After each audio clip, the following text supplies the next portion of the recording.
Good evening, everyone. You are attending the Board of Selectmen's meeting for the town of Halifax for February 13th, 2018. We are, as always, being filmed by Area 58 Community Access Television, which is available to you on your community access television station and YouTube. Also, as our custom, we will begin our meeting with the Pledge of Allegiance. If you will follow me. Pledge allegiance to the flag of the United States of America and to the republic for which it stands, one nation, under God, indivisible, with liberty and justice for all. Thank you. We have meetings starting at 7 o'clock, which is now 7 o'clock. And we have appointments with, actually the appointments with the individual candidates. With James Coughlin, interview permanent intermittent police officer. Mr. Coughlin. Hello there. How are you? Good evening. Sit right there. Have two if you like. I'm delegating to Selectman Roy as the inquisitor. Hi. How are you? We're doing really well. So we are interviewing today for a part-time position in the department. It would be a union position, and therefore we are working with our civil service list, and you are a candidate for part-time. And so why don't you just tell, we have your resume, but so the audience can know you, can you just give us a brief overview of who you are and why you would like to be part of the department? Yes, absolutely. I moved to Halifax with my father back in 2006, so I've been living there for quite some time. I started Silver Lake as a freshman, and since I moved here, I realized it's been a great town. I've been looking up to the police officer since I've been here. Recently, I really got with Belmont as the law prevention. So just being there, doing that job, I got to know a lot of the officers in the town, a lot of great officers. I feel like they're in there probably like once or twice a week. And so I get to work with them on kind of an on-line basis. And I really like what I've seen so far with all the police officers that I met. They've all been pretty much role models to me. So becoming an officer in this town is pretty much a dream come true. So that's what I'm going for. Awesome. And I've noticed that you are part of the Marine Corps, so thank you for your service. Are you a reserve Yes. member? So you will be drilling 1 weekend a month, and then 2 weeks during the Yes. year? 2 weeks in the summer, yes. And so right now you're in the loss prevention Yes. department. So did you work with Officer DeRue at one point? I was working there, but not as loss prevention at the time. Okay. I was just doing like an unloader stuff where he was working there. But I did see him as loss prevention.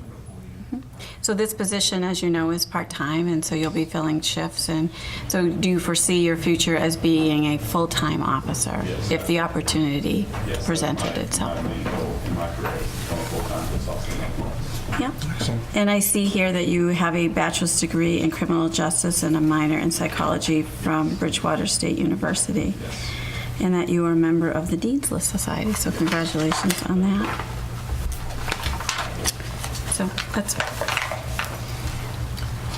I've known James for a while now. That should not influence you at all. Just because I know the bad things doesn't mean it's not good.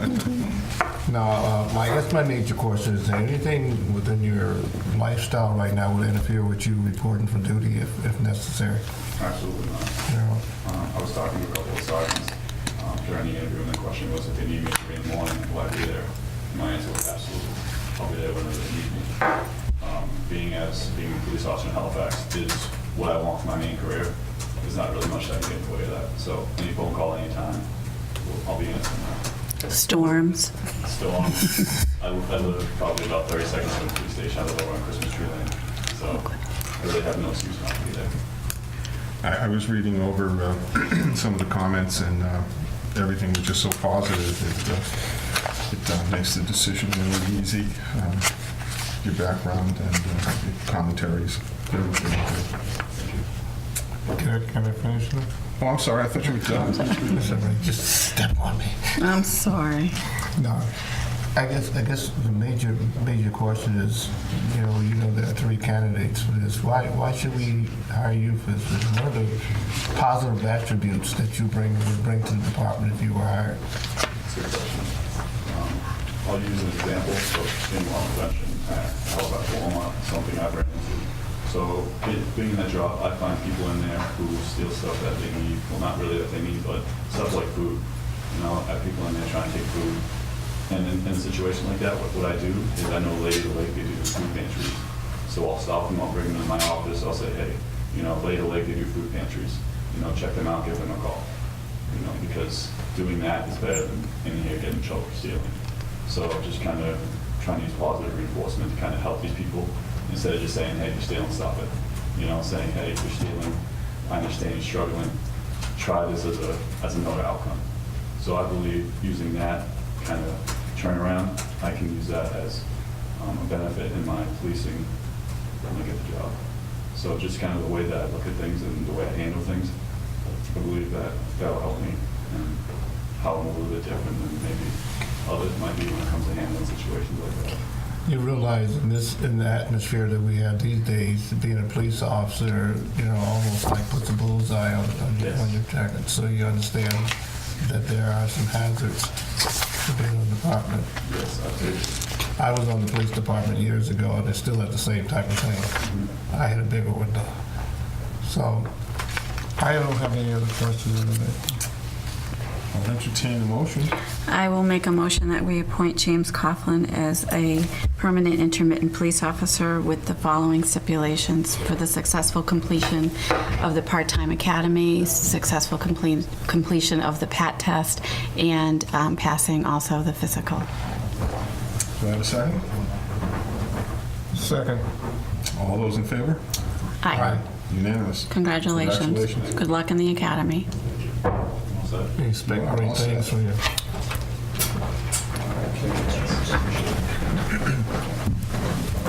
Nice tie. Yeah.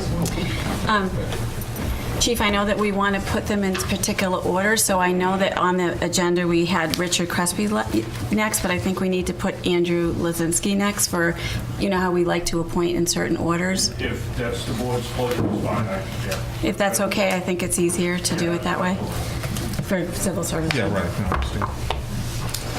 All right. Is Andrew Lazinski with us? Yeah. Andrew's like, whoa, I thought I had Come more on time. up. Hi. Tom Milligan. Hi, Andrew. I know. Hey, Nice to see you. I know. Sorry. I know. I've known Andrew since he was little, but I'm still gonna be tough on you.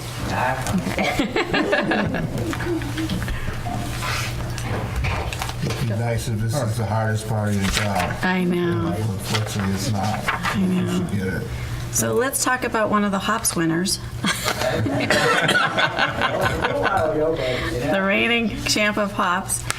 So Andrew Lazinski is here for a permanent intermittent police officer position. And before we go through your credentials, could you just give me a brief overview of who you are and why you would like a position as a part-time police officer in the town of Halifax? Absolutely. So I'm Andrew Lazinski, 22 years old. I've lived in Halifax my whole life, and it's kind of been a passion of mine. Growing up, I've always wanted to go into law enforcement. It's always been something I've been interested in. I have some family in law enforcement, and I think that's kind of what pushed me. I graduated with my bachelor's from Bridgewater State in criminal justice and a minor in Spanish, so I always knew that I wanted to do something in law enforcement. Currently, I've been working in Hull as a special for almost 10 months now. So I've had some nice experience, and it's only pushed me to continue in this career path. But Halifax has been my ultimate goal. I want to get in the town I grew up in. I love it here. It's just been a dream of mine since I've been younger, so glad I at least have the opportunity to sit here tonight. Yep. And you mentioned that you do have your bachelor's of science from criminal justice and a minor in Spanish, which is Correct. great. plus, and you also graduated with honors from Bridgewater State. Congratulations on that. Thank you. And I know as a young man, you were involved with the community by being part of the Youth and Rec program, helping out at the gym and sort of mentoring young children. So I know that you have been part of the community, and I think it's nice that you have been able to stay here and continue to have ties and actually be part of, our race. I know that seems minor, but the hops race this is your community. You played at that playground, and to be part of that is great. And then you talk about being a special, so a lot of people in the audience don't understand what that is. That's a part-time police officer. It's a non-union position. It's an appointed position through the selectmen of a community, not having to go through this now part-time, another part-time academy. So the nice thing about you being the candidate is you've already gone through the academy and you've had a successful completion of that academy. Correct. And so you are ready at this point ready to go. with training to be. So how many hours on average do you work in Hull? So in the wintertime, us part-timers, they kind of cut our hours a good amount, especially in Hull because it's kind of a summer town. But in the summertime, we're working full-time hours, but we're picking up shifts and we're picking up details. So anywhere, I would say in the summertime, I average around like 60 hours a week. So I spend a lot of time up there. Oh, so as a part-timer, you're working that many hours? Yep. So I was scheduled for 40 full-time, but then, some people don't want to work or they need it off or whatever the case may be. So you pick up hours, which I didn't mind doing, especially if I was driving 45 minutes. I might as well spend a little time there. But now in the wintertime, we're scheduled 1 to 2 shifts a week. But we can still work details or special events, anything like that. So it's probably more around the 30-hour range. It's still a good amount of hours. It's just kind of cut in the wintertime. Kind of makes sense. And can you tell us about like a challenging call, or is it, what was your most challenging call so far? I would say there's been a few. Definitely dealing with people or individuals who are either distraught or all different types of emotions. There's one call that I was. We're usually on a bicycle patrol, the part-timers, so we have a good connection with the community, which is nice because they can stop, they can talk to us, everything like that. And this one particular day, I was biking down the road and I was flagged down by a woman on a roof, which is kind of weird. And she was a little bit older, so it's kind of not normal for someone to be on a roof. And she said she was stuck. So I immediately was dispatched saying where I was and we needed help. And me and another officer went up there and I actually went on the roof and lifted her through the window, assisted by another officer. And we were able to help her back into her apartment. I don't know exactly why she was on the roof, but it was one of those things that, you don't really know what to expect. So, just casually biking down the road and then I was flagged down by a woman on a roof. So it's definitely interesting. But there have also been cases where I made my first arrest. So it's kind of helped me with a different variety of calls, which has helped me out thus far. When you're in Hull, when there's a medical, are the police automatically dispatched to every medical? Yes, it's part of the policies and all, which I agree with. Mm-hmm. Just in case, for example, if a change of mental state, anything, they need police assistance, or if the fire trucks are blocking the road, Right. and deal with traffic. So. Right. And then, I know that you were, like I mentioned before, you were part of Youth and Rec, and you've been part of the community and mentoring the youth and all those wonderful things. We sometimes need somebody in the dunk tank. Would you be willing to serve This is a prerequisite for the job. I think. in the dunk tank? I can't believe that. Yes, On a more serious note, No, it's sorry. having grown up in Halifax and having a lot of friends and possibly relatives here too, would any of that impede you doing your job if someone you knew or grew up with had committed a crime or was thought to have committed a crime and you were arresting that individual? No, definitely not. At the end of the day, it's my job, and I think a lot of my friends and obviously family members realize that. It's an honor, obviously, to work in the town you grew up in, and that's something you can't abuse. And at the end of the day, it's my job, so I wouldn't let that affect me. What he really wanted to ask you is, would you arrest the selectman? Which one? Me. I'm sorry.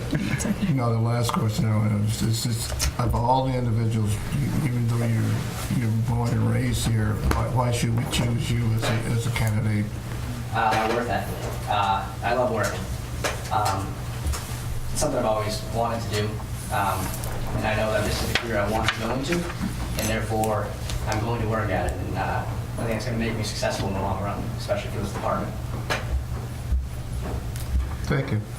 I noticed you, I don't know if you're still doing it, but you did an internship in Wareham? Correct, yeah. I interned out there my second semester of my senior year. What did that involve? A lot of administrative work, but I did participate in ride-alongs, everything like that. I have family that works in that department, so they helped me out a lot. But I dealt with a lot of the LTCs, license to carry. Yeah. Yeah. A lot of filing for the front desk associated. Good to have some background. Definitely, yeah. It helped me a lot with like how paperwork works, how the whole process, everything like that. But I definitely had a feel, so I was there for bookings when people were arrested. It was really my first exposure to it, which helped me out because then I started working a few months after. But I kind of had a nice view of how departments work, and seeing how everything acts on a day-to-day basis. Excellent. And I think you already answered it, that you foresee yourself becoming a full-time police officer. Definitely correct. I'm good. Again, all the reports and all the interviews were very positive, so I don't have any issues. Entertain a... So moved. Okay, I will make a motion that we appoint Andrew Lazinski to the position of permanent intermittent police officer with the following stipulation: that you successfully pass your PAT test and you successfully pass a physical. Second. All those in favor? Aye. Aye. Unanimous. Congratulations. Really. Take care. Congratulations. Really so happy. Congratulations. I know your dad, a good guy. Oh, nice to see you too. It's so funny, like you realize how old you're getting when you're appointing your kids, you know, the kid take them into school with your friend. Wait a while. Well, we all know you're older than most. I know. He graduated with Halifax. Okay, so now we're ready for Richard Crespi. Crespi. Yes. He was here earlier and he's here again. I know, Richard Crespi, you know, he was an hour early before his, yes, which is very impressive. Honestly, I appreciate somebody who's very prompt, so. We're not hiring anybody that dresses better than we do. There is a problem with that, yes. So you are applying for a part-time position, and before you give us sort of your overview oh yeah, you know what, why don't you give us your, a little overview of who Richard Crespi is and why he would like to be part of the Halifax part. I'm Rich Crespi. I graduated college in 2014 from the University of New England with a degree in psychology and social relations. I wasn't quite sure what I wanted to do with it at the time, but I knew I wanted to help someone. So my first job that was really in the field was with kids in PCF and DMH and DYS custody. Mm-hmm. And I was on Cape Cod, and it was a lot at times. At other times, it was the nicest job I've ever had. I was on Cape Cod in the summer, sometimes with a group of amazing kids that we could just take swimming. Other times, I was seeing police officers multiple times a night and staying much, much later than my scheduled shifts. And that started me thinking about how much some of these officers were able to do for these kids. And additionally, we'd see a lot of them for really late night intakes for DCF kids. Mm-hmm. So I get a call right when I was about to leave, and you can't go anywhere. A kid's showing up in the next hour or two. We need staffing there.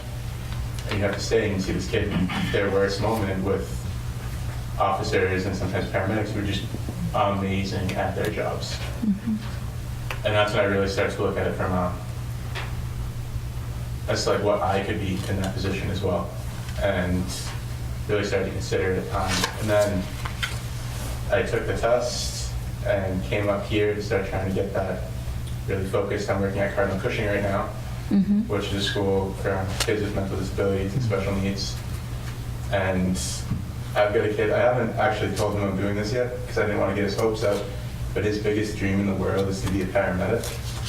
So it's really cool just because being involved in this, and I am actually in EMT school right now. Oh, you are?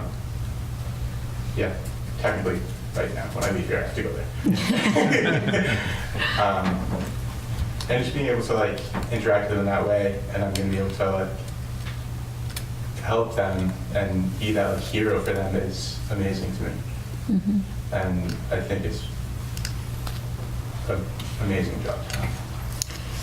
Well, it's you. As you said, you graduated from University of New England with a Bachelor's of Arts in Psychology and Social Relations, which I think is, you bring up an interesting part about, being a police officer isn't just about law enforcement. It's also about trying to help the person from preventing, them from, going down the wrong road. And so it's nice that you recognize, and that's really what brought upon this wish to help people, and not just from a social point, but also from a law enforcement. So you talk about you're in EMT class. Is it something that you had sort of pursued? You thought about maybe being a firefighter as well, or? My friend Dylan Riley, who's also in Halifax, Yes. got hired onto fire. Yes. And I was talking with him, and he knew I was doing this. And he said, they might not be doing anything until like midsummer. It's like, why don't you get your EMT and come do some EMT time with me? It'll like get you in the town and get you working, get your name out there. And I said, sure. And when I was driving to my second class, I got the email for here. I was like, well, the phone call, I was like, well, guess I'm doing both at the same time. Yeah. So I'm in EMT class right now. is it your wish to become a to become a full-time police officer, or you were at the I would love to become a full-time police officer. You would? Yes. Okay. I just figured that the EMT training was by no means going to be Well, it's a something plus. that I'd regret. Yeah. Sure. It would just be a great thing to have for any first responder. So I figured it'd only make me look better in the eyes of anyone hiring me. Awesome. And so you're at Cardinal Cushing now, and that you plan on still remaining there and just working with us part-time? For right now, that's the plan. If the hours here are more open, then I would very willingly be able to cut back my time there and maybe go to res and do something more flexible, because this is my primary goal. Okay. Perfect. And I saw also in your resume that you were a middle school mentor. Yeah, I did that in college, and I was in Maine, and it was with the kids who were special needs or just behavioral, which was a class that I did not expect to get thrown into. I thought it was just like a math and reading tutoring, and then I got to meet some of the coolest kids that were amazingly bright, way more bright than I was in middle school, that were just in this class for like troubled kids, and it was nice to try and get them to like do their work and see how smart and capable they were, but just like nobody was putting them on that right track because some kids just don't want to be in school all day. Yeah, so they were discounting their value based on their behavior. And it was a great class. I utterly enjoyed this. Yeah, so it's amazing how your journey sort of brings you to a new place. Like you think you start off thinking it's gonna, this is my gift, and this is. And no one else that got or signed up for that school job got a class like mine. Yeah. They're all in like normal classes. Yeah. Well, the question is, what's normal? Yeah. Yeah, sure. But it gets you to, people have a specific goal, but in life the road sometimes forks, and then, it's a new opportunity that you feel even more passionately about than you did, comes about. And so, yep. So with your background working with people with special needs, I hate the term, but special needs, gives you an insight, you think it gives you an insight on individuals you might run into in the street, because you'll find that almost 85% of the people you're going to deal with are either involved in drugs, or they have mental health problems, or just bad home environment. I believe so, especially going from RFK, which was not supposed to be kids with special needs, except for one central DMH bed, to going to a school that caters specifically to them. I fully believe, after seeing diagnoses in our kids, that a lot of the kids we had did have some form of special needs and did not have proper decision-making skills. And just the reason they were making these bad decisions at such a young age and such life-altering decisions, I think, was because that to them was a good decision. They didn't have the processing to think it out fully. And it really made me look at them in a different way in retrospect. Because at the time, I was just like, this kid's just trying to get to me. He's trying to make me mad, or he knows the decision he's making, and now I'm able to look at it and think, maybe not, but what could I do for him? Well, Which I still have no answer for. See, I look at you and I see myself a few years ago, because I started out working with juvenile delinquents. I was Yeah. a superintendent in Rosendale during the busing era. And the reason I'm down here is because I ran Camp Halifax for juvenile delinquents. So, and I also was a cop, finally. So I understand. And I think you bring some very positive skills with you. Thank you. Working with challenged children in particular is very admirable. I think all of us have a little experience in that. But during my college years, which were As parents. many years ago, I did some work at the former Pauli Dever School, which was an incredible challenge. I had a very difficult time with it. It is very difficult work. And then over at the Canton Hospital School, which was a little more rewarding, but nonetheless challenging. So kudos to you for Thank doing you. that I work. really do enjoy the work. I enjoy the kids very much. I'm good. You guys have pretty much queried all the questions. Do we have a motion? I do. I will make a motion that we appoint Richard Crespi III as permanent intermittent police officer for the town of Halifax, with the following stipulations: that you successfully complete the part-time police academy, that you pass the PAT test, and you successfully complete and pass a physical. Do I have a second? Second. All those in favor? Aye. Aye. Unanimous. Congratulations. Congratulations. Good luck. Watch your six. Tell your mom I said hi, okay? Good Thank luck. you. Take care. See you soon. Our next appointment isn't until We'll see you at your penning. Everybody. 7:45. 7:45, so we can do a little business prior to that. So the regular stuff first, Yep. Irregular. or irregular, depending on how you want to look at it. And who's doing it? Yes.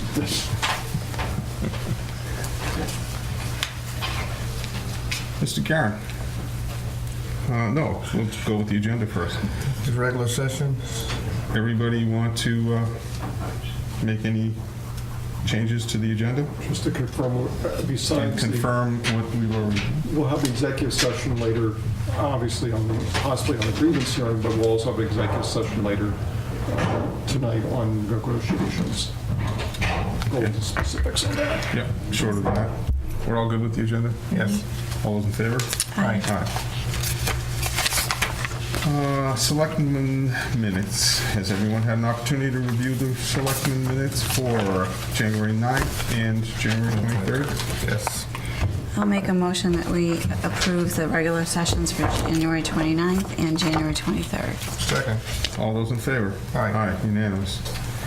Mr. Garrett, now it's your turn. I move to affirm the approval of the following warrants and commitments. Vendor warrant number 88 for $279,819.68. Payroll warrant number 69 for $364,390.88. Vendor warrant number 70 for $83,596.12. School warrant number 71 for $478,792.62.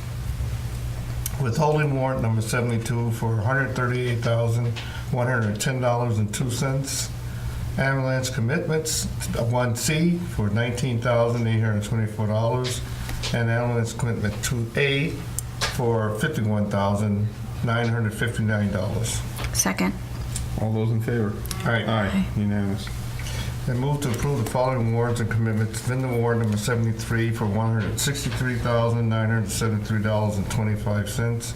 Ambulance commitment number 2B for $2,558.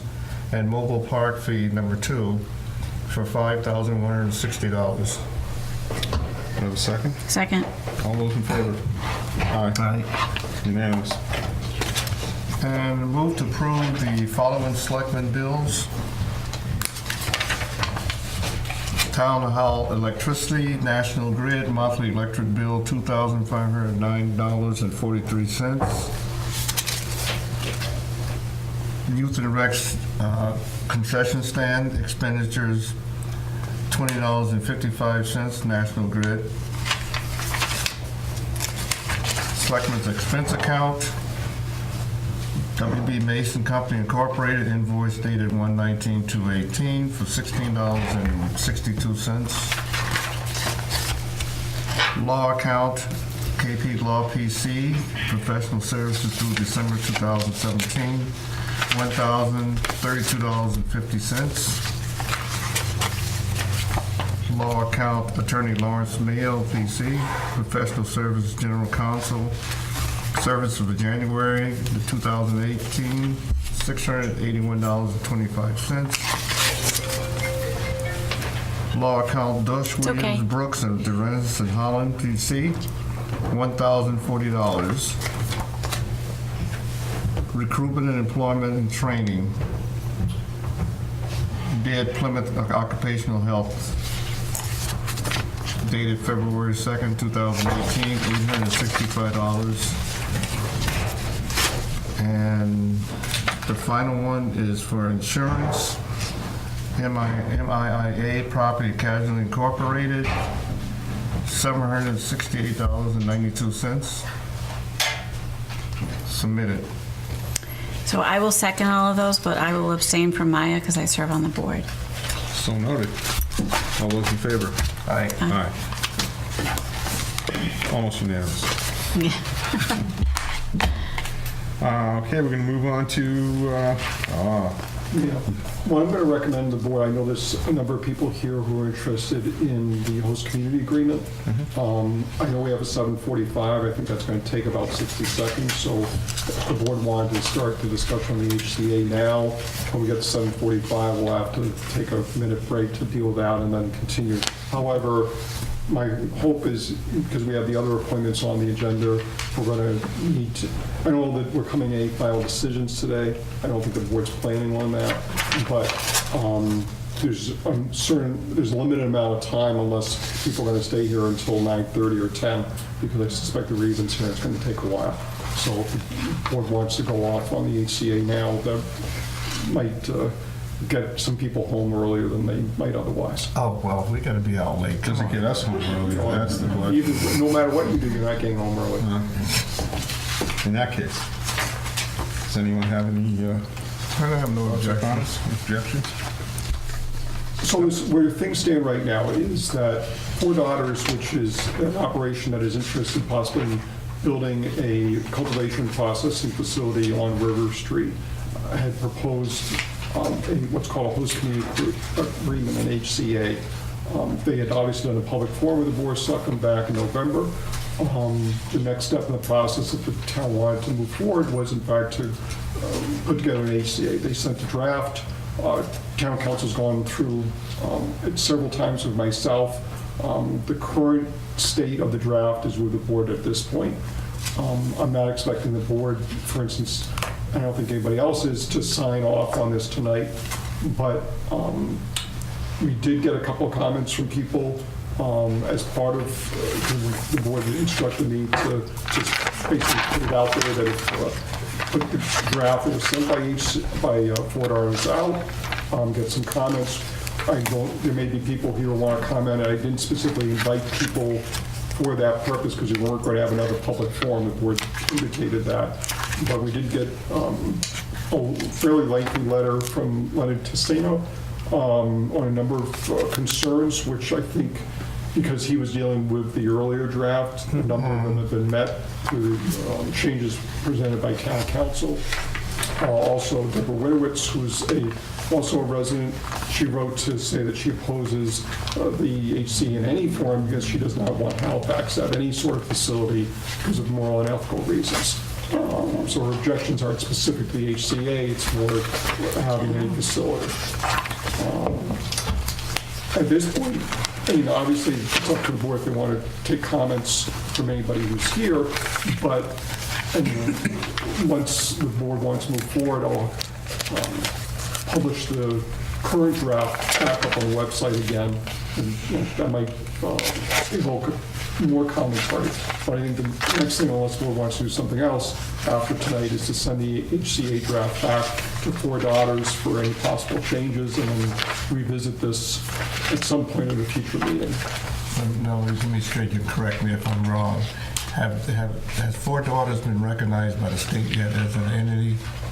I mean, in terms of what, a corporation? It's a corporation. Yeah, They've been recognized and incorporated in the corporation, state of yes. Massachusetts, so they can do business in Massachusetts now. Yeah. I just wanted to make that clear because I heard something a little different. Well, I think there's a disagreement. They're right now a nonprofit, and generally what had been done was that for the medical marijuana facilities, you needed to be a nonprofit. I don't think there's anything that says you can't be a nonprofit for the recreational side of marijuana, just that the assumption probably was that it'd be a for-profit business, and they may change over from one to the other.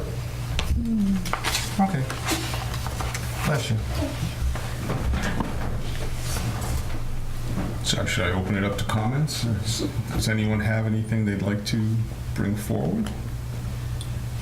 Yep, so I've done a couple... Could you just identify yourself with the camera, Yep, my please? name is Leonard Tessino. So I was wondering if the board was going to open up any discussions about the revenue, because I think when the townspeople went to the proposal meeting, most of the arguments were in favor of the revenue.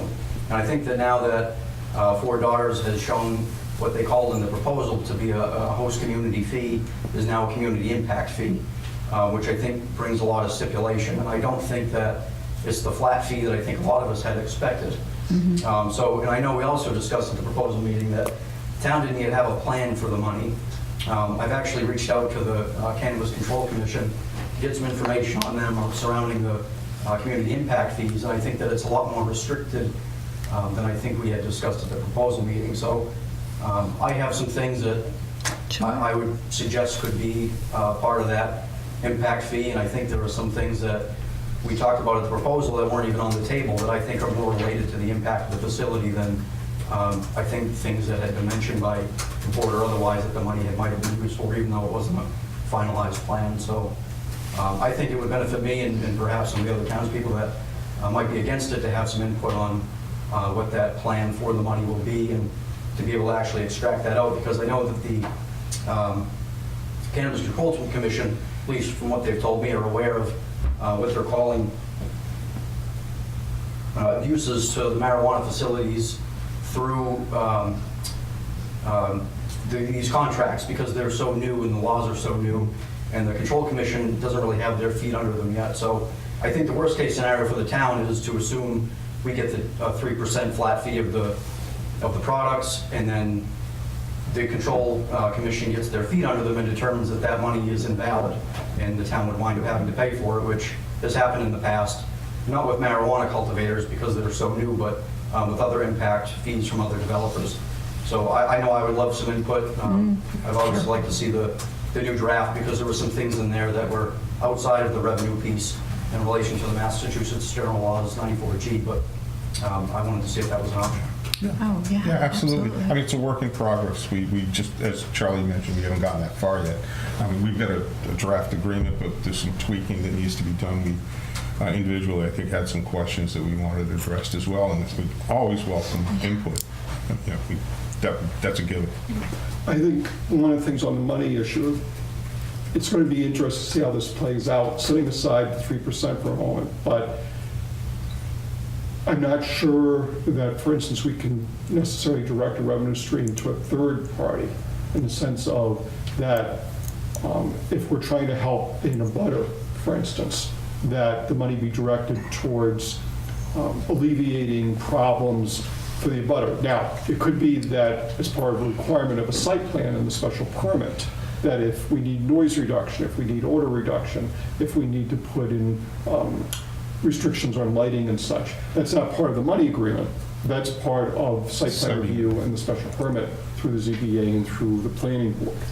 As far as the money, as you pointed out, in terms of regulations, in terms of the guidance to municipalities, there isn't a lot yet.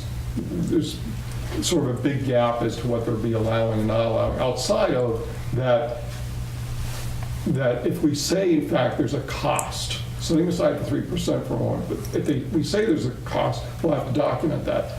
I don't see right now a significant cost to the town itself in the sense of, someone said, well, I think we're going to need more police patrols down there.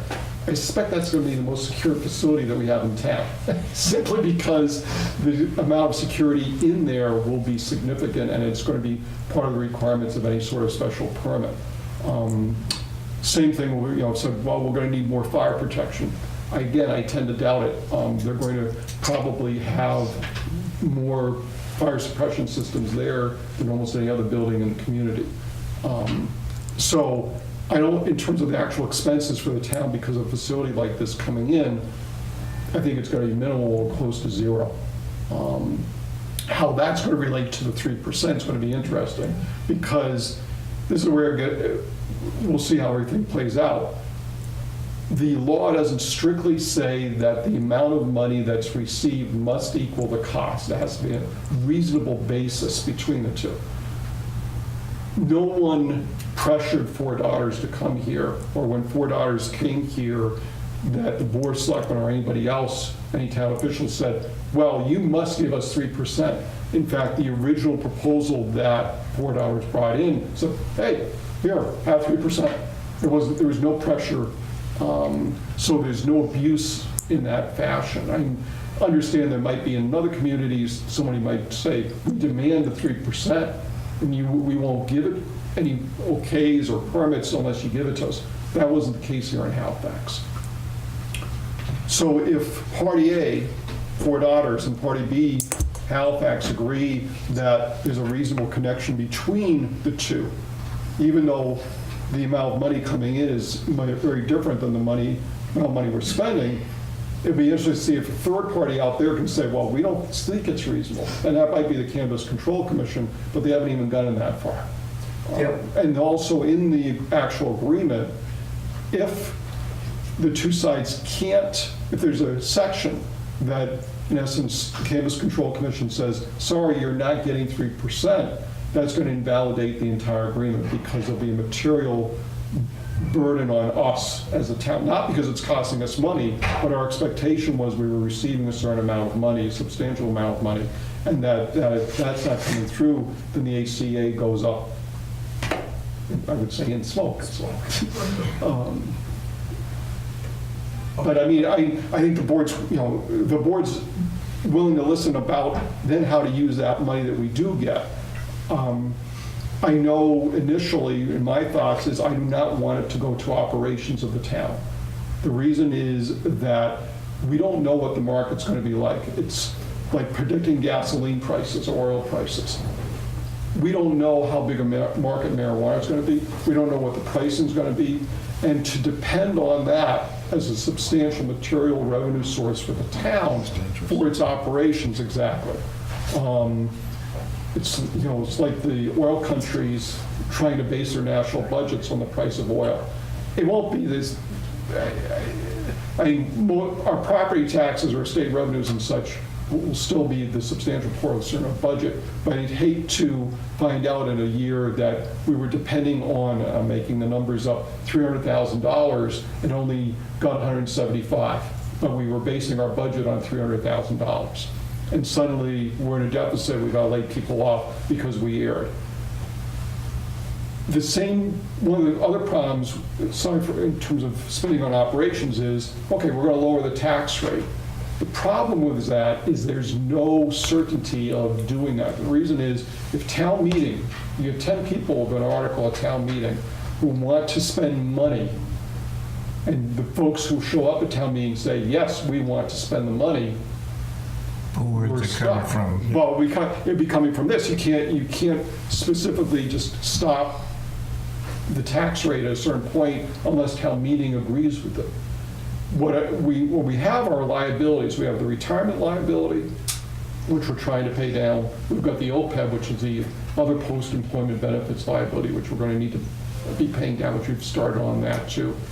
My hope is that for the long-term fiscal health of the town, if we can start throwing money at that to lower those liabilities and bring them into control, we'll be ahead of the game versus a lot of other communities. If I may, I think that's the issue, because I think that that was one of the things that was brought up at the proposal meeting, but I don't think that these fees are applicable to that at all. So does that change the basis of our argument for signing the host agreement? Well, I guess when you say they're not applicable, you mean because they're not connected to marijuana. Okay, well, that's the whole question. I think the Cannabis Control Commission is going to have to figure that out. Again, what they're saying is, if there's a reasonable connection.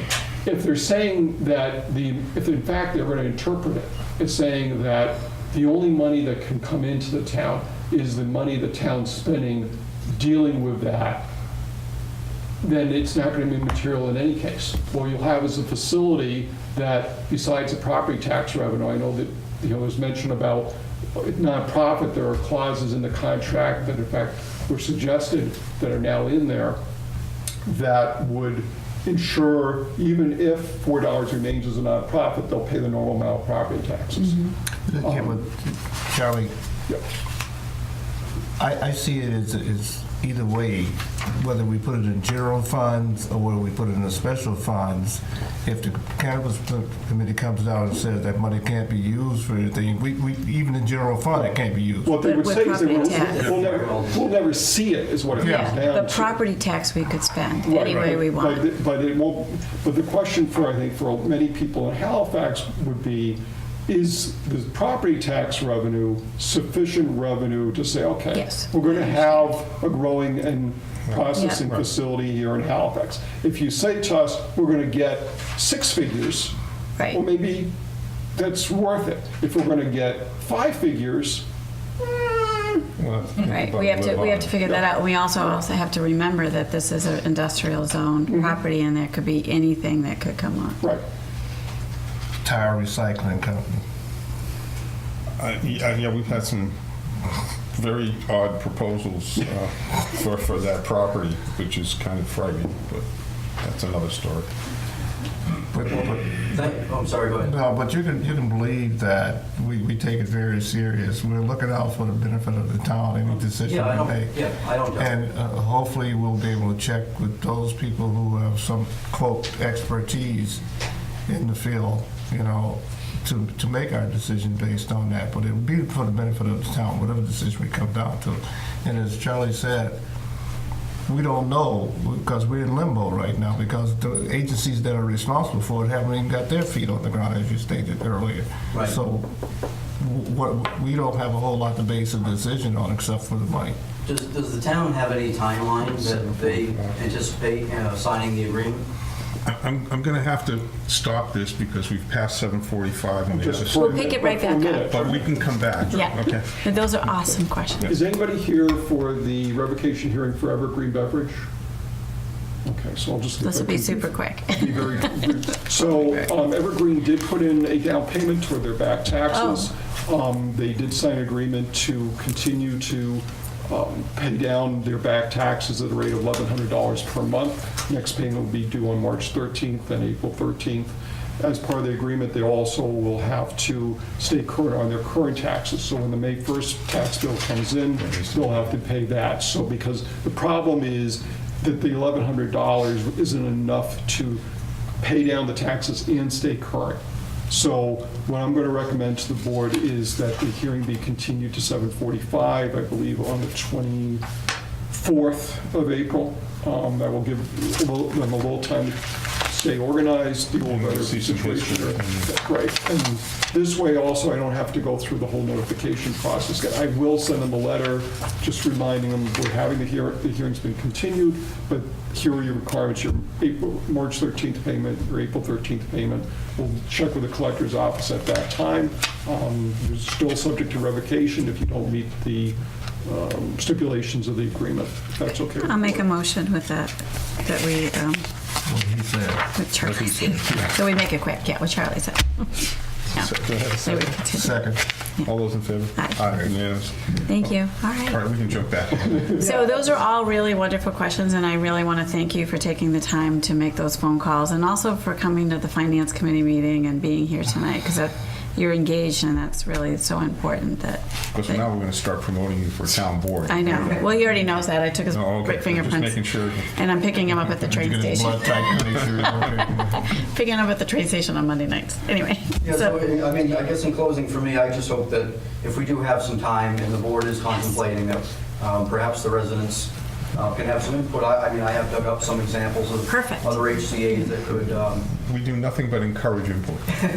could alleviate some of the abutter concerns as well. So I'd love the chance to present those. I can certainly leave them with you. Yeah, by all before we means. leave today. That would be By all perfect. And then before, and, you know, we will absolutely review them, and we will keep you, everybody, apprised of what we, Yeah, I mean, our as I journey. mentioned, I'll put up the current draft, the one that we got from town council today. I'll put that up on the website. I'll put a link to it on Halifax Locals also. And again, the comments are going to be welcome, but I know there are other people here for this, so. No. We're good? I heard the crickets chirping. All righty then. Thank you all. Thank you very much. Thank you. Thank you for Thank your you, Lynn. concerns. We can do a little business before our 8 o'clock. Yeah, I just- Do you want to just leave wanna those? make one, is there anybody else commenting on? I just want to make sure. Yeah, And do you have an I extra kinda gotta copy know. for Charlie? Or you can email Yeah, that to me either, yeah. Yeah, no, I'll wait. Okay, thank you. Okay, let's see. Time to sign a contract. We've got a contract with Lambrian Construction for the doors, windows, siding Oh, project. yes. 2 copies of 2 documents for the board to authorize the chair to sign. I will make a motion that we authorize the chair to sign the contract for the windows and doors and sidings for our If elementary he school signs it, does he project. become liable if they don't? As long as they don't have to pay us. He's going out there on the job himself. He'd be the site manager? Well, I will be on the job. but- No, he has to go out there and nail them in. Yeah, well, I Charlie, can do we that have too. another meeting? Do we have another meeting scheduled 8 for? o'clock. No, I'm sorry. For the school project? Not right now, no. Okay.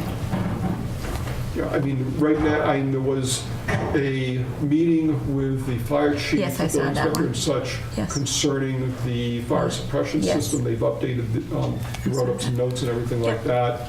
In this case, for this particular contract, Lambrian's coming out Wednesday and possibly Friday during the school vacation week Okay. to do some measurements of the windows. Perfect. I guess basically to confirm the numbers that are actually in the plans. Yep.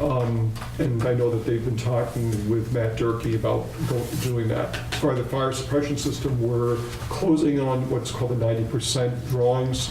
And I'm planning on, we're maybe having a third party come in to review the plan, someone who's an expert in fire suppression Perfect. systems. So not to denigrate the work that Habib and Associates have done, but when you've got a safety project like this, it's helpful to have another set of eyes on that. Okay, perfect. And then did we ever address the temperature issue? Are you still on that?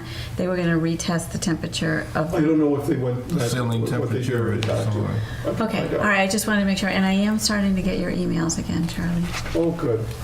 No, there was something blocking him. The stars. Or Yeah, right. he said there was something blocking them. Well, if it was your phone, then who else could block it? But you need to vote. Yeah, I think Pam wants you I to made the vote. motion, yeah. Second it. Okay. So All those in favor? I, I'm busy signing. So my expectation is that we will go out to bid for the fire suppression system about mid to late March. The bids due just a little less than a month before town meeting, and we'll see what the numbers are coming at that point. perfect. On Ponset Pond Pump House RFP, this was the second try on this. This time we got 3 firms that said that they could do the design work, Wright Pierce, ESS Group, and Princeton Hydro. I provided the board with some information on the pricing.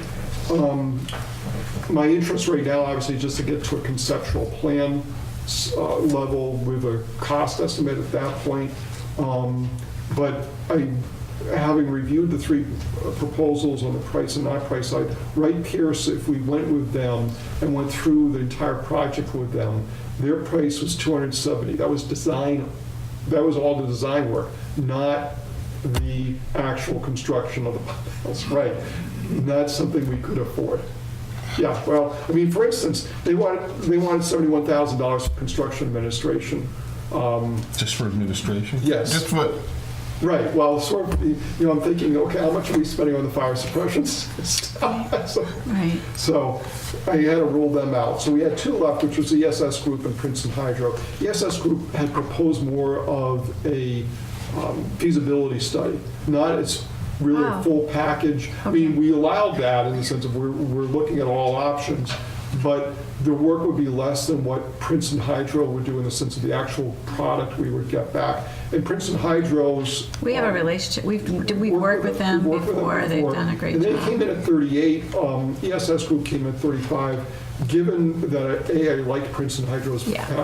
actual non-price proposal better than ESS, and also we're going to get more of a product from them. And than they ESS. know the pond. Right. They know the ponds because they did a study for us 3 or 4 years ago that So what I think they'd be but ahead of the game. I want to put a big asterisk, as much as I'd like the board tonight to approve Princeton Hydro as the winning, awarding the contract to them, it's on contingent on getting the necessary approvals at the state level. And by necessary approvals, I think you have the various state agencies that are talking to each other, whether it's Fisheries and Wildlife or Natural Heritage or DEP in general, and they're revisiting the idea of whether the pump house at least is the immediate thing we should be doing. Okay. I think they looked at the results that Solitude provided at the end of the year report as the amount of phosphorus that was bound and such, the phosphorus levels went down. I think there's maybe a sentiment, as opposed to sediment, we could do another drop of aluminum sulfate by boat that would, again, Okay. a sizable amount that would be more effective immediately than doing the pump house route. I think Okay. they're hoping possibly that if they can hit the phosphorus again, that they can bring it down to a level that would last more than a year. What I want to do, besides having the board award a contingent, is to go back to the agencies and say, look, do you want us to go this direction, or do you want us to go that direction? Because they may have funding that's available above and beyond what we've already received for another drop of the aluminum sulfate. If that's the case, then we would probably, if the numbers work and everything, see what we can do with whatever money we do have available for that. Because in essence, he was saying, take the 319 money we gave you, throw in Yeah, some more money. Right. Let's see what we can do, and do another drop this spring, more than likely working with Solitude. Yeah. So I don't know if that would meet with the board's approval. Yes. Yes. Just one question. I agree with, I don't have any problems with you saying. What the projected the cost would be for the pump station to go in? That's the whole point. That's the We whole don't- point. we They don't would know. project. And that's why we did the RFP for the design firm, that it's not been done very often up here. It's been done in other states and such, and each project is significantly different than another. One thing, if we were dealing with a reservoir, for instance, that was not boating, but still had an algae problem, but it was a drinking water supply, which you can have that type of situation, it's a different situation than one where, for instance, we have boating. Because what you're doing is you're having diffusion lines go all over the pond from the pump house to distribute the aluminum sulfate. The problem is that you've got boats in there, and it's not a very deep pond. It stirs it up all the time. Well, there's stirs, but also the boats themselves might get tangled up in the diffusion lines, so then we run into that Right. problem. So it's as much as there's no particular template that says, fine, boom, for 50,000, for 150,000, you get a box, you've got a pump motor, and you've got a hose going out of the pond. And they don't know the end results, they don't know if it's gonna cure the problem or, Well, I think DEP, it's the same basis, in the sense that conceptually, we understand how it would work, which is you'd have devices monitoring the phosphorus levels. If the phosphorus levels went too high, the pump goes on, diffuses the aluminum sulfate, which brings down the phosphorus. Sort of like doing a thermostat for the heating system. The heating system goes on if it gets too cold. It stops when it gets warm enough. Same thing with the pump house and the diffusion system. The idea is that there obviously be significant capital cost, but once we dealt with that, the annual operating cost would be less than managing the boat drop. boat Because, for drops. instance, the one we did, it wasn't all our money, it was mostly the state's money, but I think it was something on the order of $200,000 It to do the was. boat drop this Right, spring. which is, okay, so I totally understand where they're coming from. And I know, Jonathan Hobel has been involved from DEP, but my fear is, like, if we don't, like, right now we have them engaged, and in the last year we've had them helping us financially, because I think they all have recognized the burden that it has been on our taxpayers to really treat these ponds. So if we're gonna need this house, I'm afraid that if we do the drop this summer on the boat, which I'm not opposed Right. to, that when it comes time to really have to do the pump house, DEP won't be anywhere in sight. So that's what we have to sort of think about when we, And maybe that's part of the and that's discussion. basically what I was talking Yeah. about, DEP as well as Brockton, what they're gonna be doing and how they're gonna be activated in it. Because I'd love to be able to They're say to They're not gonna be residents that the pond's gonna be open all year. yeah. I mean, we thought last year was gonna happen because we had that significant treatment, but, we also didn't have a lot of water, and, rain, and we had, Right. so I that we wanna had be a able couple to eat things the that were fish. against us. Yeah. Yeah. So you gotta- Okey-dokey, we have an We 8 got an o'clock. 8 o'clock. I'm very excited. No samples? Come on down to the front if you don't mind.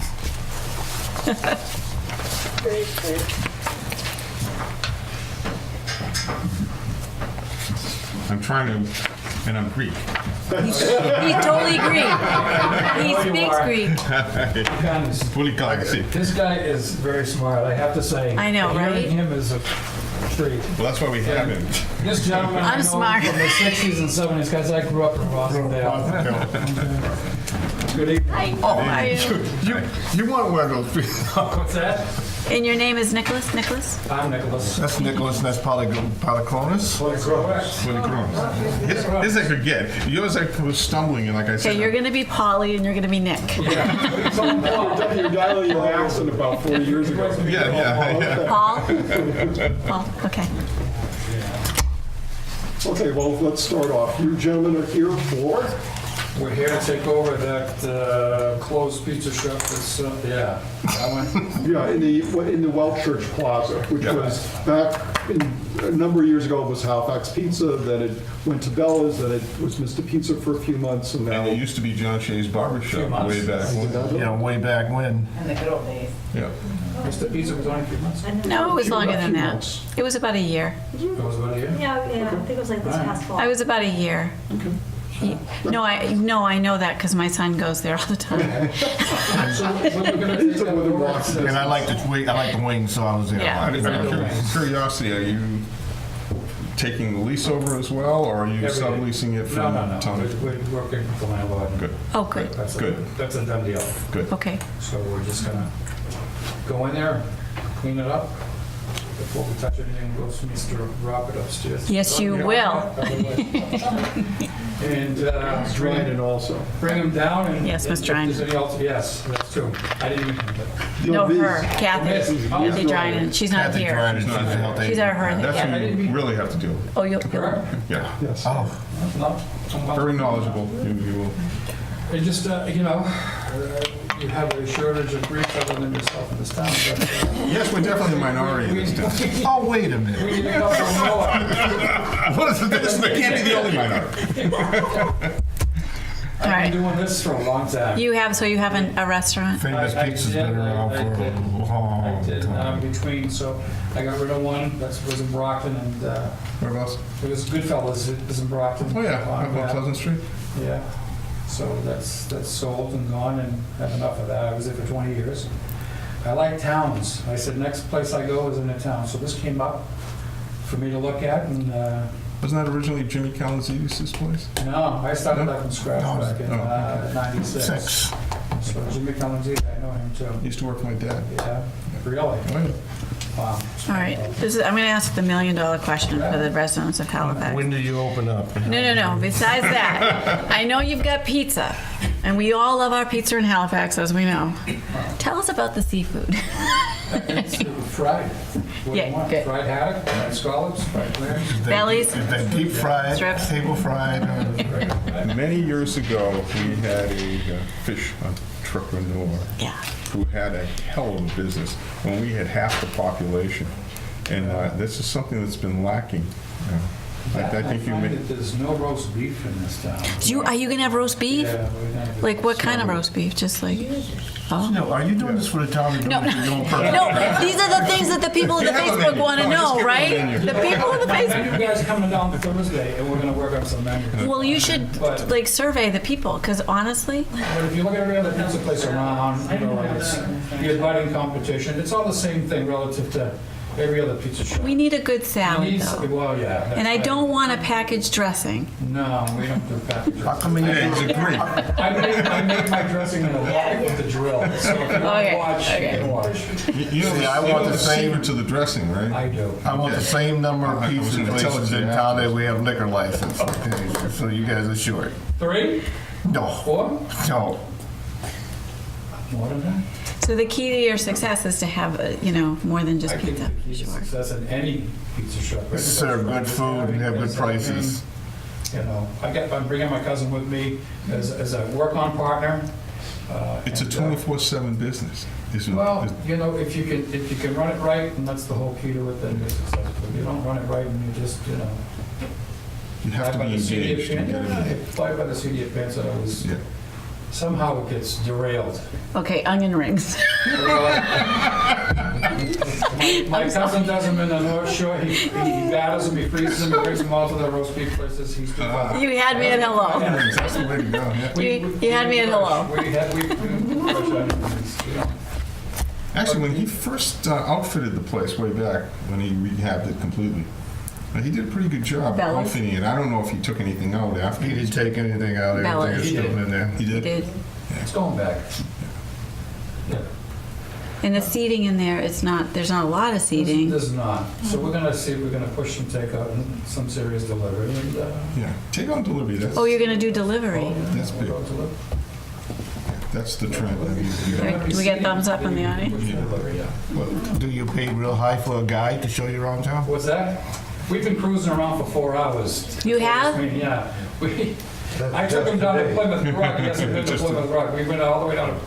Could you find it in the dark? What's that? Yeah, exactly. But, we're gonna do a good job. Oh, we're sure you We're gonna are. do a good job. It's So just for the audience and the camera, how long have you been in business? 30 years. So you started when you were 15? I was started when I was 20. But right, my last year in college, I bought a pizza shop. Actually, my father had me buy a pizza shop. We used to own the Home Market. Oh, Home Market. Belgrade Ave. Remember that? Yeah, remember that one. Yeah. A lot of the kids ran there. Yeah. Oh, cool. And when do you think you'll be open? Well, see if we can get in there this week, start cleaning it up. It is clean, pretty much, but, it's not, my standards are clean, but we'll pull everything out, clean everything up, empty everything out, whatever we need to empty out. And if there's any alterations that we need to do, we'll do it. Obviously, we're gonna change the name, like, those stickers gotta come off the windows that you can't see. Yeah, you can't see in there. yeah. Which was ridiculous. But, to each his own. Everybody has their own ways of running things. I know it's a historical area where you gotta be Yes. particular on signage. Yes. I didn't know that. I asked Mr. Robert if that illuminated sign up, it used to be Halifax. Yeah, everybody wants to use that, Grandfathered yeah. in. Everybody's wanted to do it. It was not grandfathered, it was abandoned, and it didn't fit the bylaw because it was internally lit. Right. But that doesn't mean you can't do something with external lights. Yeah, I figured I'd ask them that, but other than that, since you can pipe the windows with neon, like a white, just to like give it a little oomph. But, you Yeah, know, just can't flash, that's all. Former building inspector, so he would. What about the arrow signs, the temporary ones that you can put on the side and say, come on in? I don't, Just for the Drive-in beginning. signs, no. For an grand opening kind of thing, probably, but that's not me that you'd have to talk to. Okay. Okay. isn't the smell of the onion rings enough? Not if you fed You her, gotta have a she's fan full. blowing out the smell. Some serious questions. You realize there's still some things that you need to do, the Absolutely. Yeah, I got that. changes. Sam is a great help, Yes, wonderful lady. yes. We hear that a lot. We're very, very lucky. And so you're thinking like a week from Friday, I could call and make an order? I wish. There's a lot of little things to do, so. Yes, so the key is fresh salads, great dressing. Key to every pizza place, fresh salads, fresh bread, fresh salads, fresh fish, you know, those key things. And fresh dough. Yeah, that's right. Fresh dough. So Paul, you're going to be the manager here, I take it, on the changes. How often are you going to be with anybody else in case you can't be there? Is there going to be anybody else? Not me, it's him. Yeah. Oh, yeah. One or two. So you guys not going to be taking vacations together? No. Okay. I'm a single dad of 12-year-old triplets. Ooh, Say what? So, chicks don't take me. So, All That boys girl, or- though. two boys, one girl. Oh, wow. So, it's she'll have workers. well, you know, It's about I fair. work, but, you know, school is a priority. So I'm not too far, I'm in Abington, so that's pretty Yeah, Good. close. awesome. Great. So what do you need from us tonight? I don't know. What do you think? Yeah, it's just, Yeah. Is We it need ready? is it, a little bit, right? yeah, we need to contingent, yes. Anybody from Roswell's all right with me. Remember Trooper Singletary? Yeah. Yes, Do you remember him? yes. I was the superintendent down there from 1970 through 73 when I came down here. I was there when they did started the busing at Roswell Detention Facility. Exactly. No, I remember. you used to run to the state hospital ground, station kids. Right. Wow, how life, you made it all this way, huh? They kicked me out of Boston, actually. Don't blame them. Mattapan, they just told me I couldn't live there anymore. Wow. We're really, thank you for choosing Halifax. Well, you know, the last time I was at a town meeting was in Needham. That's where I grew up, after Rosendale. So, you know, I like towns. I like a town better. I get to know you, and you. Well, And definitely you. wish you well. You'll be the second business that have opened up an area that I enjoy. I enjoy the Chinese food down the way, so Yeah? the Happy Dragon, so you leave next time. Wow, I appreciate that. Excellent. Thank you. Georgia, Success. I will make a motion that we approve the common particular license for Apollo Capital LLC, DBA Famous Pizza and Seafood, with the following stipulations: that you receive your occupancy permit from the building inspector, food certificate from the Board of Health, business certificate from the town clerk, workers' compensation affidavit. We got a business to do. You do? Okay. Yeah, Workman's okay. compensation policy. These are the things that were highlighted as of like 3 o'clock this afternoon, so. Okay, great. Okay. Second. All those in favor? All right. Aye. Aye, unanimous. Thank you again. Good Thank luck. you again for choosing our community. Thank you for choosing our community, really. Nice meeting you. Thank you so much. Look forward to greeting you across the counter. Sandy, we're all set for Fridays. And Lent, you gotta get it done before Lent. Yeah, but we're off a week, Because you can't eat meat on Fridays. so the Greeks are off a week. Oh, Lent, oh, today, tomorrow. Yeah, so he's So a gonna, little late. well, no, he can have like 6 weeks. He's got 40 days. Is this the beautification committee? Yay. So it must be 8:15. Yeah, so where are the flowers and where the stuff and everything? No, I was gonna bring a daisy. Oh, tomorrow's Valentine's Day. Rose would be good. Black rose, but Aw, I'll work on good yay. seeing you. All right, you're on. Jean, how are you? Nice to see Ready you. to get involved. I went to the beautification meeting yesterday and going to get hopefully sworn in tonight. Excellent. I was retired from teaching in June, and I'm happy to get more involved with the town. So We have plenty of other positions available for you. So you're going from noisy, you're Yes, going you're from gonna get 'em when noisy you can. kids to quiet flowers, huh? Pardon? You're going from noisy kids to quiet flowers. Yes, exactly. I know, definitely no recess duty, speaking of church. I know, right? So Jeez. Well, there might be a little trash being picked up. I hope that there'll be a lot. We're looking forward to the Great Massachusetts cleanup and getting that going from April 21st to 29th. So that's, I've kind of lost track. What do we have for membership now? Right now, we're 5. 5. 5? That's Well, 5 seats, and you have 3 And it's people. actually running correctly, because, Yeah. It's awesome that That's great. everybody's so interested. it's probably. It's the Has to best. be a relief. Yeah, it's the Yeah. best, because I know that you've really been steadfast member of that committee and seen many faces come and go, but we've got Candy Niffen, and we've got, oh my God, Greg, he's Yeah. hot. Fitzgerald. Yeah, Tom, oh, Tom, We haven't yeah. gotten there yet. Yeah, we haven't got there yet. Yeah, right now, there are, beautification committee has 5 seats, 3 of them are occupied, you got 2 vacancies. Okay. And they'll be So filled. we're- So you have a friend, Right. We you want to bring with you? we have the other 2 Right, applications. someone else came. Well, this is right, so Gene King and Holly Mary. Tom Fitzgerald, if you want to do those tonight. Holly Mary also wants to be on, the problem is that Problem either, is both seats are filled, right? right, so unless we can go to a future town meeting and expand the beautification committee, but you can't appoint 6 people to it, you only can appoint 5 right now. Oh, Can there be a member? should we do it on? You can still be participant, like somebody could still participate Right. without being a member. Okay. Because sometimes, I might People show can up. actually go They're to not a meetings. voting member. Yeah, right. They're not Yeah, you're not a voting they member, but you can still participate. help. Oh, okay. So you could have 10 people in the room, but only 5 can, Yeah, right. yeah, but only 5 can vote. Okay. So am I going to be one of the 5? Yeah, yes, Yes. Yes. And is it a 1-year term? Yes. 20. Actually, it's 20. indefinite. It's a 20. 20 years. It's a It's sentence. indefinite, it goes on. The Yeah. plants don't die after 1 year. We just changed it. We just changed it last week. I'll make a motion. All right.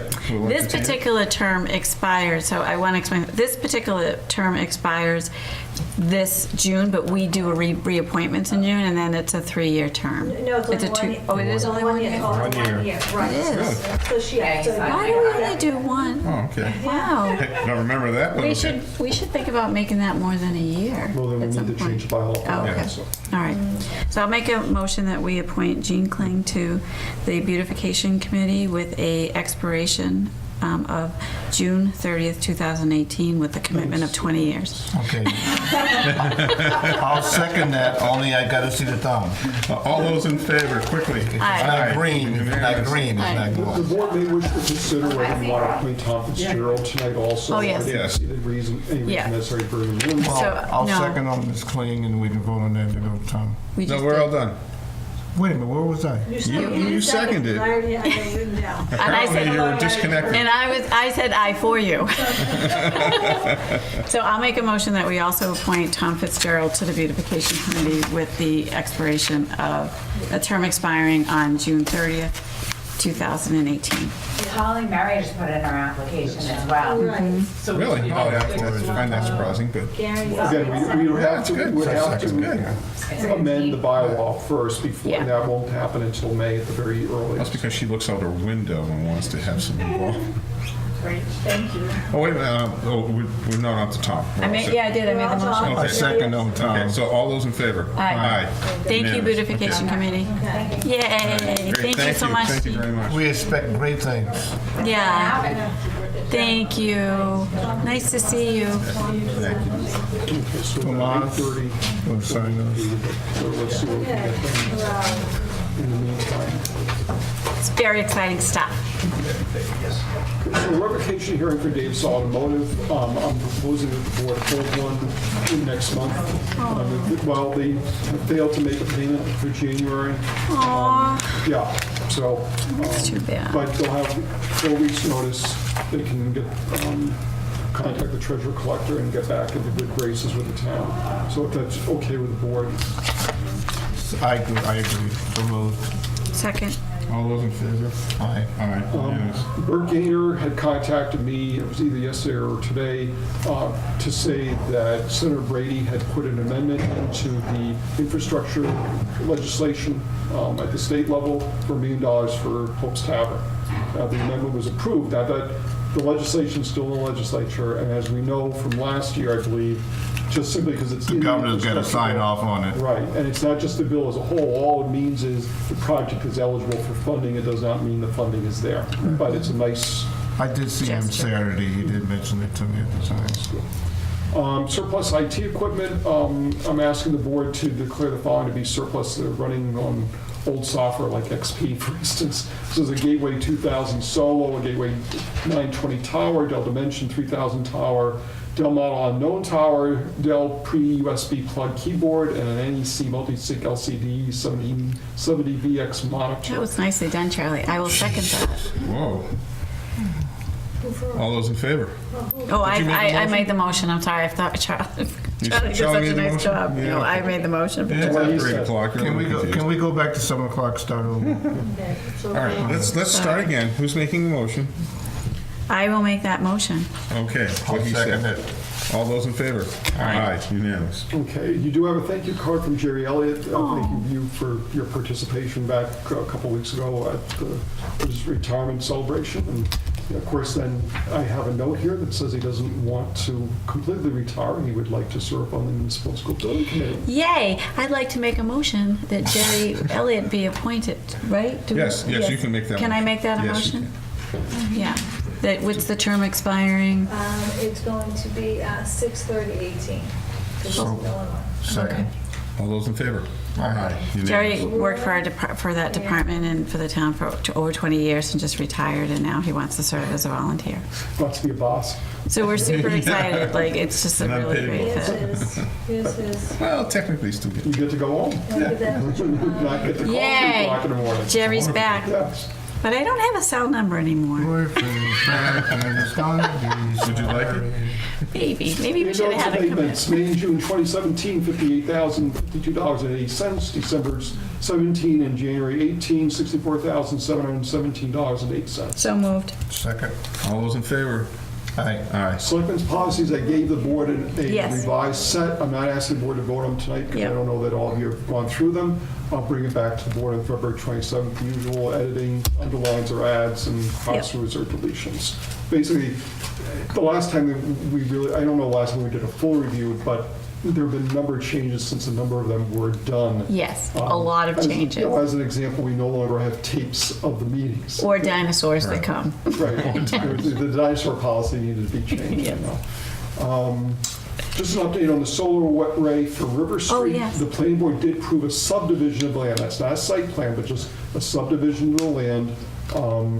That's another step for the developer. The developer, if and when they ever do go to the planning board, they'll have to go to site plan review.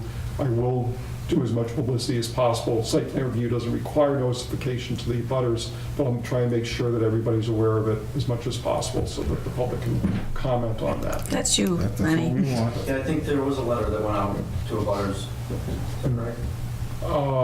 Maybe from the planning board. Well, I don't know that they got a, No, it I wasn't a have to site check, plan yeah, review. They yeah. would have sent it in. Unless the developer sent out notices. I'll check. There was definitely something done, so. And I'll check with the planning board office also. Live entertainment permit not for tonight, but Bob Bergstrom's going to be in a couple of weeks for his production in June on the 10th. Really, at least according to his note, he hasn't asked for any changes there, so at this point, unless he does what he'd be recommending, is the board just continue the stipulations it's already done, but he'll be in a couple of weeks. Burge Pond and the town property on Elm Street. Conservation Commission and the planning board both have no objections to the sale of the land. I still want to get some public comment. I haven't sent an announcement out. Since if we're going to do anything, it won't be any earlier than this coming May town meeting. I got time to put that together.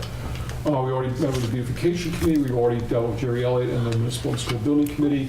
Lincoln Street and the gas line, resident had talked to Troy about having Columbia Gas check the gas line underneath Lincoln or by Lincoln. Oh, yeah. They Yeah. did send somebody out. They don't see any problems. The resident called and really is still very uncertain. He did, that's he's not saying they didn't go out and, he hasn't didn't found see any it. leaks or anything like that. But I said to him, look, if you want to have Columbia Gas come in, meet with the board of selectmen about the line, but you also have to figure out what you want, in the sense of, do you want the line dug up to have it completely examined for any damage? Do you want it buried at a certain level that it isn't?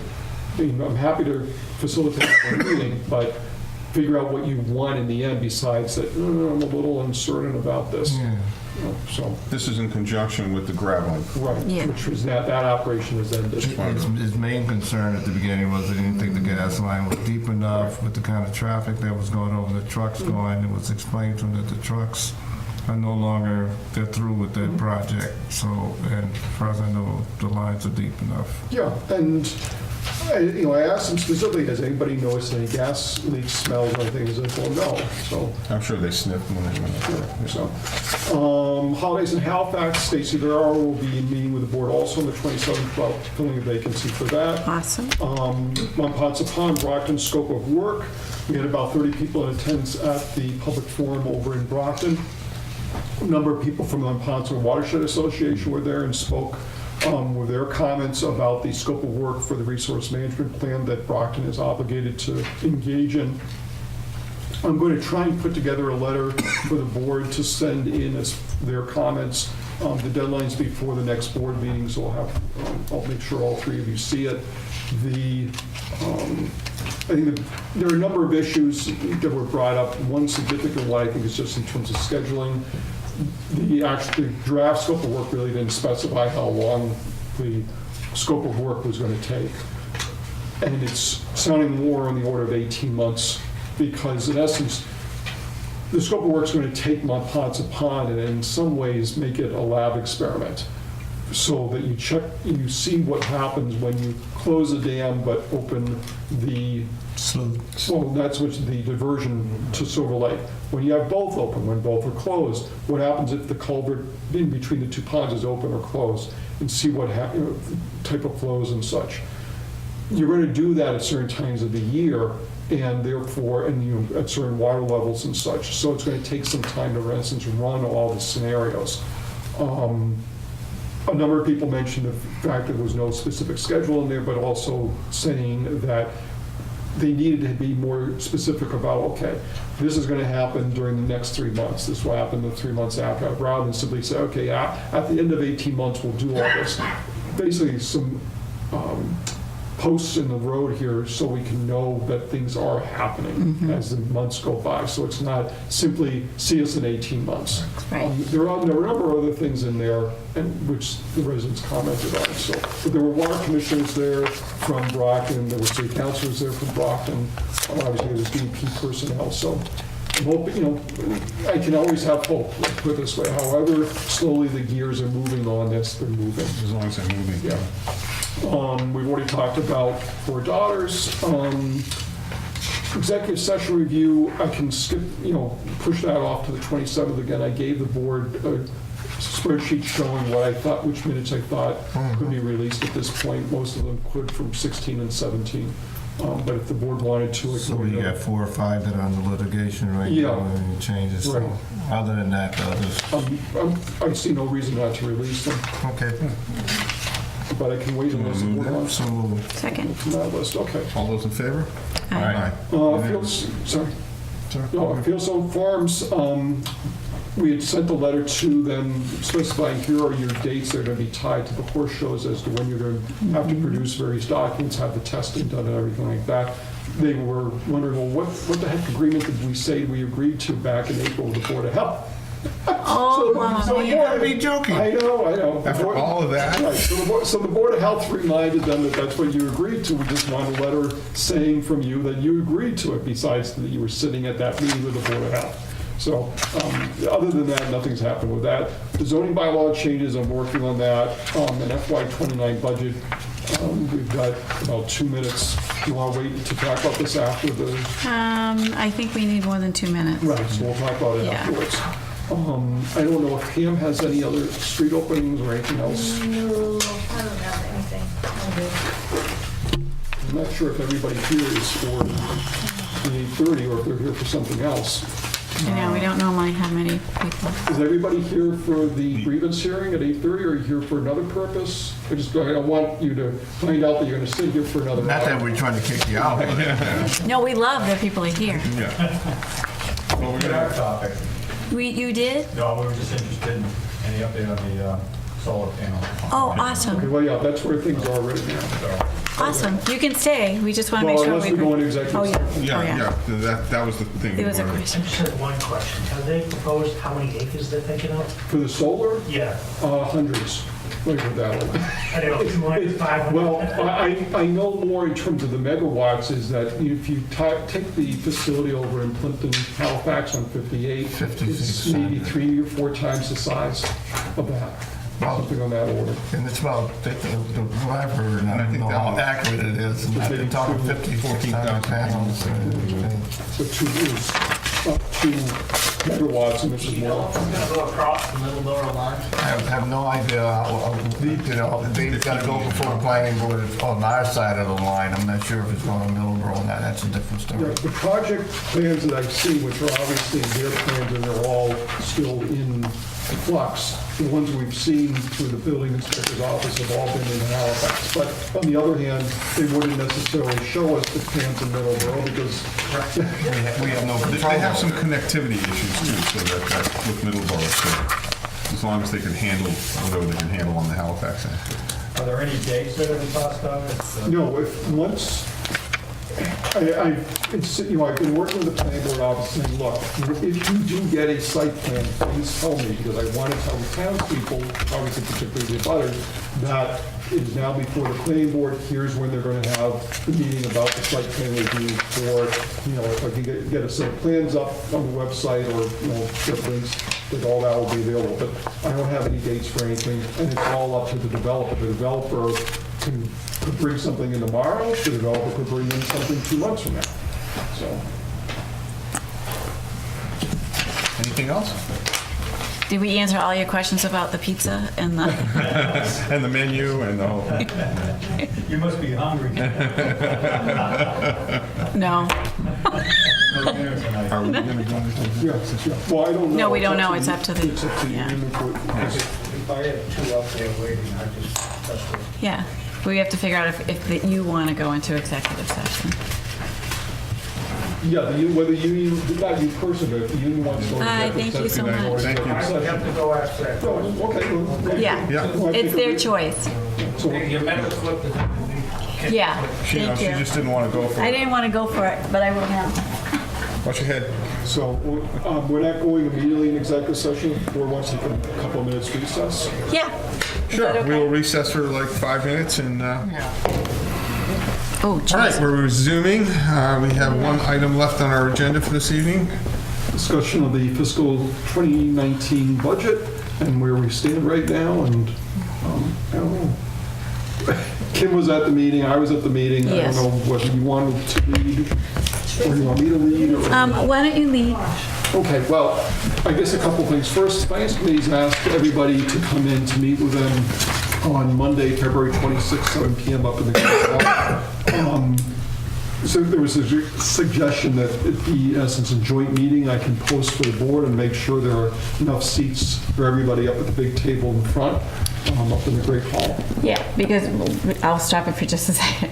So what Charlie's about to explain is sort of the State of the Union. And I feel like based on the numbers that are being presented, that as the Board of Selectmen, I think that we have to help give the direction of where we want to go with The this, with priorities the are. assistance of the Finance Committee to help develop the budget. But I think that we, as the elected executive officials, need to have input on that. So that's why I had suggested that it be a joint meeting with the Finance Committee and the Board of Selectmen. Go ahead, Charlie, sorry. I think there are a few issues going on. One is, and I'm not blaming the schools, in some cases, the schools' budgets are not their own making in essence, especially on special education. But what we're in fact getting hit by, along with the normal increases we see elsewhere, is a much larger hit from special education with the elementary school, along with the normal increases in the budget. On the other side of the coin, we're dealing with, revenues that are increasing at sort of at their normal capacity, or even a bit lighter than normal. With the policy that we've followed for a number of years of, even if it's on a minimal basis, trying to lower or check the tax burden on our residents, in that when we talk about a levy limit, it's the normal amount up to which we can levy property taxes. That doesn't include debt exclusions like we're paying off Silver Lake as an example, or when we start paying off the projects over at the school. What we've done is sort of artificially create a barrier between the levy limit and a level lower than that, so that this amount of money does not get spent, doesn't get taxed. There's a temptation maybe, especially in a year like this, to just go right to this levy limit. But we know, in terms of the board and finance committee talking with residents, there's a pushback to doing that. And there's also a risk in doing that, in that once you've done that, you've spent all your money, and if the same situation happens in the following year, you have no room to play with. None of what we're seeing, I think, is a one-shot problem. The special education budget, for a number of years, has taken on an increasing percentage of our budget. And we're going to see probably in future years, not just the special education budget, but need for the regular school budget to go up, because I think we're going to be seeing increasing number of students going into our school system. We're running into a trough, not just necessarily in Halifax, but nationwide, that about 2025, they'll have a very small class of people entering college. But And that's because most people can't afford it? no, it's more the just population numbers. In 2007, we hit a peak. If you remember, even at the elementary Yes. school, we had years where we were over 700 kids. We're now below 600. But I remember looking at closets. right, and we were having serious discussions around 2000 whether we needed to add more classrooms to the elementary school for the exact reason you're talking, because they were using every single space they could find. But at the same time, what's happening at Silver Lake is partially it's because they're continuing to enlarge their programs. Partially, it's because that the overall budget is going up at a nominal, so to speak, increase, let's say 3 or 4% per year, which isn't inflation, it's more than that, but still, it's not a huge number. But their state aid number isn't matching that. And if their other source of funding, state aid, Chapter 70, isn't going up at that 3 or 4%, but the budget is, they have to get the money from the 3 communities, which means our assessments are going up at a faster clip than the budget is. And that's putting pressure from another direction on our overall budget. So at 25% of our budget, it's gone up almost 7%. It's slated to. Right. So what the Finance Committee is facing, and growing acknowledgement, is that all these things are colliding with each other. And it's a year, unlike the last few years, where at the very least we can't say yes to everything. And it may be a tiered situation in that we look at our FY18 budget and stay there first and say, can we afford the 18 budget, the actual numbers, not the service levels, but the 18 budget. Okay, if we can we afford the step increases for the personnel, whether they're union or non-union, plus our other expenses? Because some things we have to pay even before salaries, such as the retirement. Even though that's gone up minimally, there are things like that where you have no choice, we're going to have to pay. And build from there. And at some point, coming down, looking at the revenues, and as I said, as much as Sandy's done a lot of pencil sharpening on that end, our revenue picture isn't great. The amount of increases we've seen percentage-wise or numerically that we've seen in past years, we're not seeing this year. And those two things are going to meet at some point. Usually they've met at a lot higher level, where we've said, yes, we can afford at the very least the service levels that we've had. We can give everybody the step increases, we can give everybody a pay increase, union, non-union, school, non-school, doesn't matter. It doesn't look like that's going to be the case this year. And what the Finance Committee is asking is everybody to come in so that everybody understands that before the Finance Committee starts making recommendations of any sort, that here's where we are right now, and here are the choices we're going to have to make, and we'd like to talk with you all. Obviously, the Board of Selectmen is going to be providing input saying, here are the priorities for the town, let's put a budget together that reflects those priorities. I don't know if Sandy has anything more to add on the expense and revenue side. I mean, she knows more about the individual numbers right now than anybody else does. So we're about mid-budget cycle, and typically we do see some fluctuation. So typically this time of year, we see, you know, maybe deficit, and maybe we're looking at different revenues. But I think the amount that we're seeing that could be, you know, that we're eating up the entire levy, and we could be looking at tax bills to increase about 9%, I think Gordon said, if we just use the full levy. Use the full levy. So some of the things that we will need to talk about on the 25th, or whatever the date is, 26th, is, you know, how much levy do we think we should leave on the table? And I think $300,000 was sort of floated through the Finance Committee, and I don't know how you guys feel about that. And the other thing that we need to talk about is, besides what we want to leave on the levy, if it means layoffs, you know, we're going to have to be laying off in order to have a contingency plan and keep that in savings, and to keep the, and on top of that, right now there are contracts signed with the union at the elementary school and the union at Silver Lake, and as you all know, every union on this, every other union for our community has wage openers, which most communities have never heard of. We've been successful to work with our unions and our non-union employees to sort of negotiate their salaries every year based on what is affordable for the community.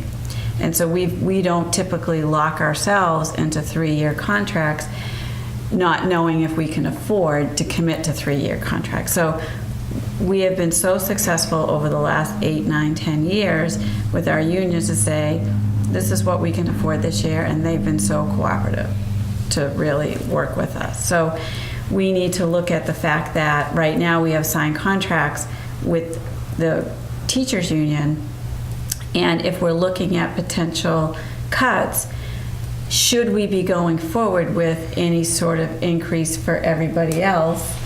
So these are the things that we don't need to make the decision tonight, but these are the things that we're certainly going to have to talk about in a couple of weeks with the Finance Committee, because we are entering negotiation season with the union. So we need to, number one, know what we're going to talk to them about, and we have to have a sense of the temperature of the taxpayers as well, because you may have residents that say, oh, no, I don't want any kind of cuts, and I want my tax bill to be taxed to the levy. Who are those people? No, there may be people. I'm just saying there may be people that say, no, I can afford this. Please, you know, keep the services where they are. You may have people that say, no, cut the 300. Don't even think about giving raises to anybody. And school, you have signed contracts. Find the funding of that contract within your budget. So get a list of those people that want to increase. And ask them twice. No. Charlie mentioned something earlier about all these things colliding, and that's really what's happening based on what I've been looking at. We've got a lot of negative stuff all happening together. It's like the perfect storm of, you know, negative. Even new growth is hugely down. We were talking about it Friday, and it's pathetic in comparison to past years. So even that's not there. I mean, we had, what, was it 135, something No, like she dropped it that? to 80. No, but Oh. this year we're in now, we had about 135,000 in growth. We're looking at 80 or something resembling that this year. Yeah, we weren't even 100% sure about that, but it's looking that. What do you see as the reason why new growth is so low?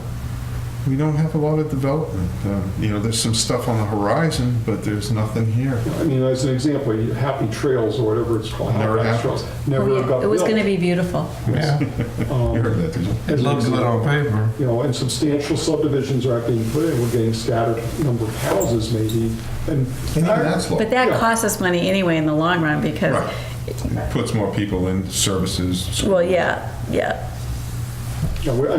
we see some benefits from, Dunkin' Donuts eventually will get online, that's a building.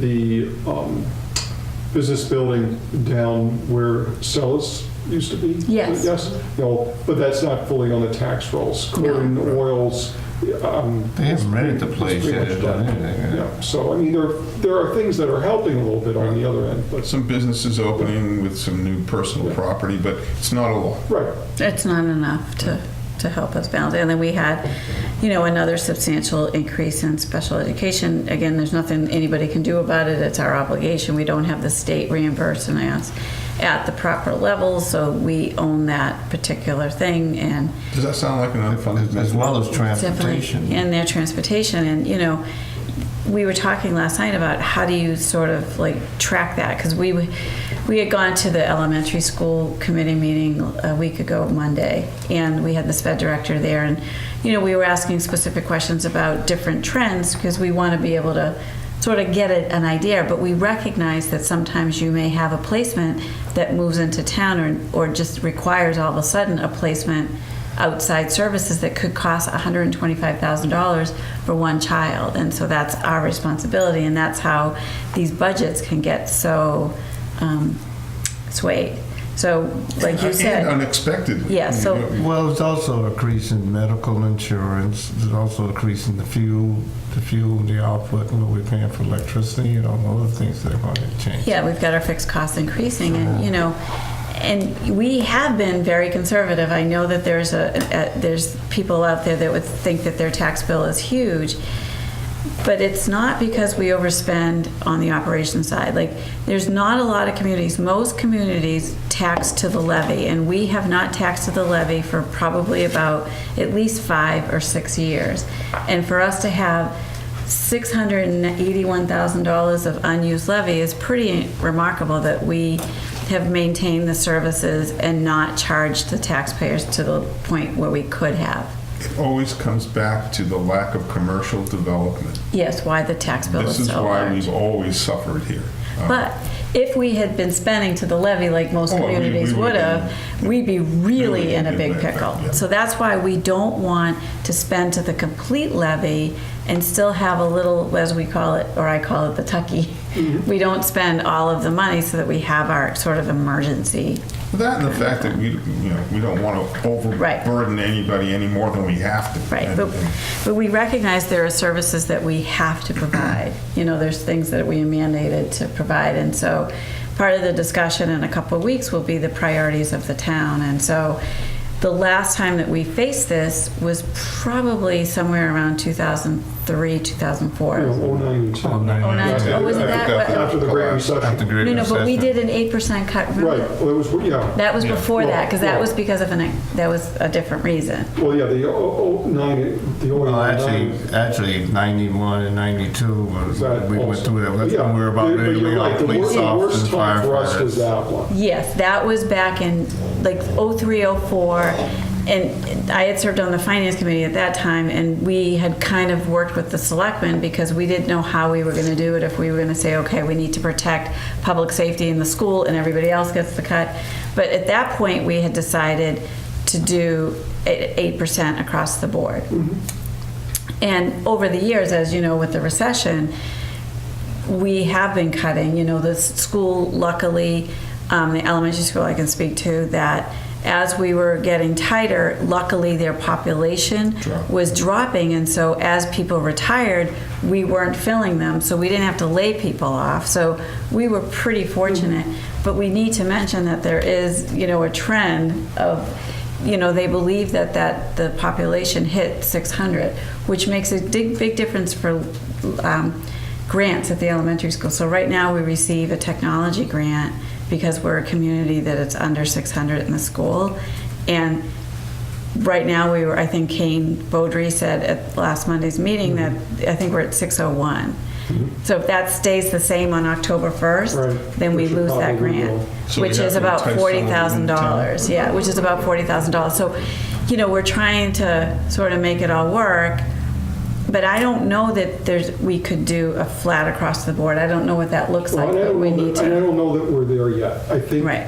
I know the finance committee is going to be going through things, Sandy will be going through things, I think, and, when we were talking on Monday, last night with the finance committee, I was very certain in saying that I don't know enough yet Yes. to know where we are, in that it's going to be, at the very best, it's going to be a very tight year. Yes. But it might exactly just be that. Yeah. I don't know that we're going to have to go to departments and not say, when we did the 8%, well, we ended up doing a lot. We lost a few hours in a few places. Most of the Yes. departments chose, however, to lower their expenses Yes. rather than their personnel.